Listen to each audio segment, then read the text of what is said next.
ปัจจัยสามปัจจัยนอนดีก็ประมาณอย่างที่ปัจจัยสามปัจจัยเดี๋ยวบนปัจจัยลดจานปัจจัยจะนำปัจจัยห้าเป็นปัจจัยสาม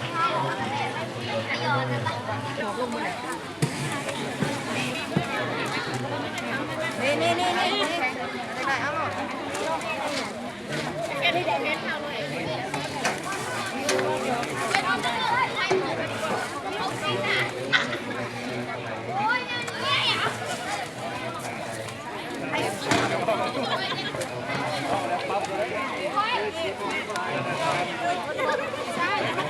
ไปโดยสมประกอบด้วยธรรมแล้วขอให้สิ่งนั้นจงประสบผลสำเร็จเด้อสาธุเอาอย่างพูดก้าวต่อก็น้อยบอตนัดปันใดได้เรียนบอตนัดได้บดต่อมามีออกเดี๋ยวยังนอกเบียงเบงมาจากบ้าน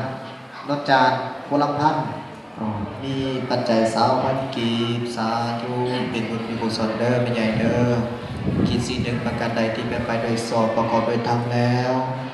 ขอความคิดนั้นจงเจริญเด้อจงพันสำเร็จสาธุอนุโมทนา